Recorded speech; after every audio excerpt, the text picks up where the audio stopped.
السلام علیکم رحمۃ اللہ وبرکاتہ۔ پڑھو درود عاشقو درود، درود سے کبھی غافل، پڑھو درود نحمد و نصلی علی رسول الکریم۔ اما بعد، شہزادہ علی اکبر کی شہادت، حضرت امام حسن کی امانت، حضرت قاسم کو خاک کربلا کے سپرد کر کے امام پاک خیموں میں واپس آئے تو دیکھا کہ اپنے لگتے جگر ہتھیار لگائے میدان میں جانے کے لیے تیار کھڑا ہے۔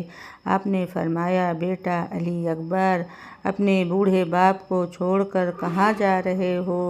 شہزادے نے عرض کی، ابا جان، جہاں اون و محمد گئے اور قاسم و عباس گئے، قبلہ اجازت فرمائیے۔ مظلوم کربلا نے ایک پر سوز آہ بھری اور فرمایا، بیٹا تم شبیہ مصطفیٰ ہو، تمہیں دیکھ لیتا ہوں تو نانا پاک کی صورت پاک سامنے آ جاتی ہے۔ میں اس مقدس نشانی کو ضائع نہیں کرنا چاہتا ہوں۔ شہزادہ اکبر نے جواب دیا، ابا حضور، جس نانا پاک کا میں ہم شکل ہوں، انہوں نے بھی تو میدان احد میں دین و حق کی سر بلندی کے لیے اپنے دانت مبارک شہید کروا دیے تھے، تو پھر آج ہم شکل علیہ السلام کو اپنے نانا پاک کی سنت ادا کیوں نہ کریں؟ نہیں کرنے دیتے۔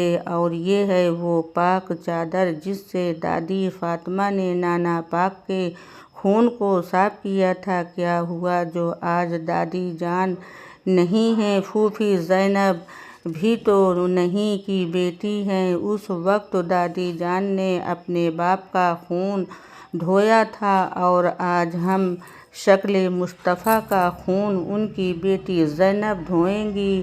نواسہ رسول اپنے لگتے جگر کی یہ معنی خیز گفتگو سن کر حیران رہ گئے اور فرمایا، بیٹا تمہاری ان نیک ارادوں پر قربان، مگر میں اپنی آنکھوں کے سامنے اپنے جوان بیٹے کی لاش تڑپتی نہیں دیکھ سکتا۔ بیٹا پہلے مجھے جانے دو۔ شہزادہ علی اکبر نے عرض کی، ابا جان، اگر آپ کی آنکھیں جوان بیٹے کی لاش کو نہیں دیکھ سکتی تو 18 سال کا جوان بیٹا بھی اپنے بوڑھے باپ کے سر کو نیزے پر نہیں دیکھ سکتا۔ ابا حضور، اجازت فرمائیے، کہیے ایسا نہ ہو کہ قیامت کے روز نانا جان اپنے دربار سے دھکا دے کر نکال دیں، دادی فاطمہ مجھے دیکھ منہ نہ چھپا لیں اور شیر خدا بزدل کا طعنہ دیں۔ اور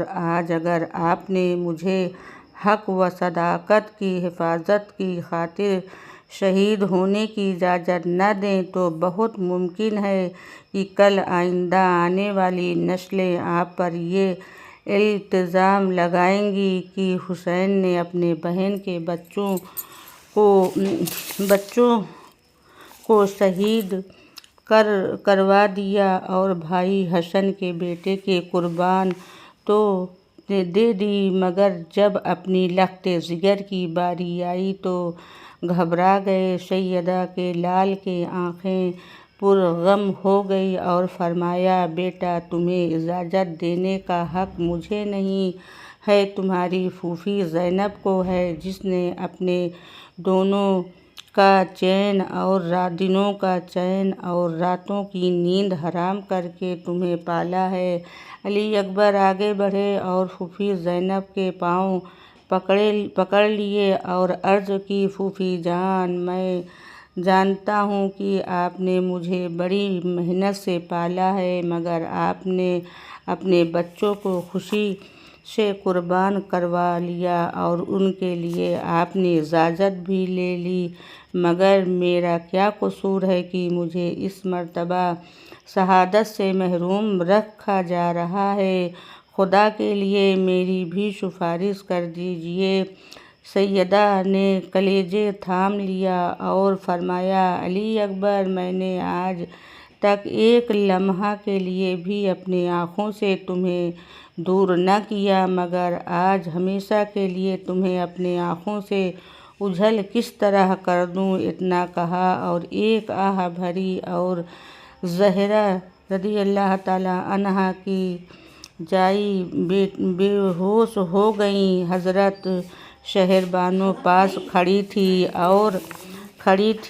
اور بار بار اپنے دامن سے آنسو پوچھ رہی تھی۔ فرمایا، بیٹا، پھوپھی جان کے منہ پر اپنا منہ رکھ دو، تمہاری خوشبو سے ہوش میں آ جائیں گی۔ عرض کی، ابا جان، علی اکبر کا منہ اس قابل نہیں ہے کہ سیدہ پاک کے منہ پر رکھوں۔ اور پھر شہزادے نے اپنا سر پھوپھی کے قدموں میں رکھ دیا۔ سیدہ نے آنکھیں کھولیں اور فرمایا، علی اکبر، جاؤ، مگر باطل کو حق پرستی کے معنی سمجھ میں آ جائے اور لشکر یزید پر علی رضی اللہ تعالیٰ عنہ کی شجاعت کا راز کھل جائے۔ شہر بانو نے لباس اور بدلا۔ لباس کیا تھا؟ بھائی حسن کا پینٹ کا تھا، نانا مصطفیٰ علیہ السلام کا عمامہ اور حضرت زہرا کی چادر تھی۔ امام علی مقام نے ہتھیار لگائے۔ ہتھیار کیا تھے؟ امیر حمزہ کا نیزہ تھا، حضرت جعفر کی کمان تھی اور بابا علی کی تلوار تھی۔ ہاشمی شہزادہ جب اپنی جسم پر ہتھیار لگا کر اپنے بھائی زید الدین کو آخری بار ملنے کے لیے خیمے میں گیا تو ایک حشر برپا ہو گیا۔ پاک دامن بیویوں کی چیخیں نکل گئیں۔ شہر بانو بے ہوش ہو گئیں، امام بھی تڑپ گئے اور خیمے کے بانس ہلنے لگے۔ ایک حشر تھا جدا، اب عابد ہوتے تھے، جھولے میں